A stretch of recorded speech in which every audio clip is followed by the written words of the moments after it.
ये है भारत का सबसे खतरनाक सांप यानी कि रसेल्स वाइपर, जिसे आप देख रहे हैं ये काफ़ी ज़्यादा एग्रेसिव है, मुंह खोलकर सीधे बाइट करने की फिराक में है। और आप इसकी आवाज़ सुनकर अंदाज़ा लगा ही सकते हैं कि ये दुनिया के सबसे ज़्यादा तेज़ी से और ज़ोर से फुफकार मारने वाले सांपों में से एक है। रसेल्स वाइपर के अंदर हीमोटॉक्सिक जहर होता है और इसका हीमोटॉक्सिक जहर शिकार के खून पर असर करता है। मैं पकड़ लूँ इसे? हाँ, पकड़ लो। तो रसेल्स वाइपर जो है औसतन सर्दी के मौसम में बाहर निकलते हैं, तो ये सही वक्त है। हाँ, मीटिंग टाइमिंग रहता है इसका इस टाइम सर्दी के मौसम में। तो विंटर सीजन इन सांपों का प्रजनन का मौसम होता है और इसीलिए रसेल्स वाइपर सर्दी के मौसम में ज़्यादा बाहर निकलते हैं। और ये जो है वो एक खेत के अंदर देखा गया था, तो वो काम करने वाले जो लोग हैं वो काफ़ी खुशकिस्मत थे जो इस सांप के साथ उनकी कोई जानलेवा मुठभेड़ नहीं हुई। और इसे सुरक्षित तरीके से हम जंगल में लेकर आए हैं रिलीज़ करने के लिए। तो हम इसे छोड़ दें? अभी रिलीज कर देते हैं, इसको छोड़ देते हैं। चलिए इस सांप को भी हम आज़ाद कर देते हैं। और इस वाइपर को रिलीज़ करने के बाद अब बारी है दूसरे दो वाइपर्स को आज़ाद करने की।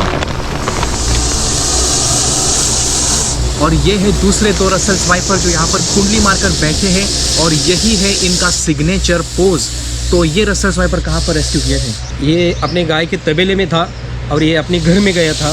वो दरवाजे खुला था, उसकी वजह से वो घर के अंदर गया था।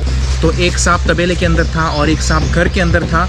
और सही मायने में देखा जाए तो सांप भी और वहाँ पर रहने वाले लोग और वो मवेशी भी काफ़ी खुशकिस्मत थे कि इस सांप के साथ उनकी कोई जानलेवा मुठभेड़ नहीं हुई, क्योंकि अगर हो जाती तो शायद उन मुठभेड़ होने वाले लोगों में से या मवेशियों में से और सांप में से किसी न किसी की जान जाना तय था। हाँ बिल्कुल। लेकिन खुशकिस्मती से उन्होंने इस सांप को देख लिया और रेस्क्यू करने के लिए इन्हें बुलाया। और अब हम यहाँ पर आए हैं इन सांपों को जंगल में रिलीज़ करने के लिए। करने हैं। देखिए वो किस तरह से जा रहा है, वो मेरे ख्याल से आप ही की तरफ आ रहा है, इसीलिए हम उसे थोड़ा सा दूर रिलीज़ करेंगे। और एक वाइपर तो यहाँ पर जा चुका है, दूसरा वाला कुंडली मार के अभी भी बैठा है।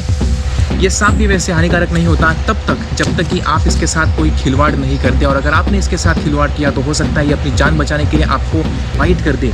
लेकिन सच्चाई ये है कि कई बार ये जो सांप है वो ड्राई बाइट्स भी देते हैं। ड्राई बाइट, ज़्यादा से ज़्यादा ड्राई बाइट। हाँ, तो फुल बाइट हुआ तो बहुत तकलीफ होती है पेशेंट को। एग्जैक्टली, ड्राई बाइट्स वो होती है जिनमें सांप काटता तो है लेकिन जहरीला नहीं जाया तो बहुत कम जाता है। हाँ, तो जहर लेकिन हॉस्पिटल में जाना ही पड़ता है। एग्जैक्टली। और उसको क्या रहता है, बहुत लोग ऐसे करते हैं कि पाइथन, और इसमें हमें ये पाइथन का बच्चा भी समझते हैं। बहुत लोग ऐसा करते हैं ये पाइथन का बच्चा है, पकड़ने में कोई जहर नहीं ऐसा, लेकिन ये पाइथन का बच्चा नहीं रहता, ये रसेल वाइपर है। तो पाइथन जहरहीन होता है लेकिन रसेल्स वाइपर जहरीला होता है। और इसका हीमोटॉक्सिक जहर अगर आपके शरीर में प्रवेश कर जाए तो जानलेवा परिस्थिति निर्माण कर सकता है। तो ठीक है, हम इस सांप को भी यहाँ पर आज़ाद कर देते हैं। काफ़ी ज़्यादा कोऑपरेटिव था ये सांप। तो चलिए मैं इसे, और अब आपको इसकी फुफकार का अंदाज़ा आ ही गया होगा। जैसे मैंने स्टिक से इसे छुआ है ये फुफकार मारने लगा है और अभी भी ये कुंडली मारकर बैठा हुआ है, आप देख रहे हैं इसे। तो चलिए मैं इसे यहाँ पर आज़ाद कर देता हूँ।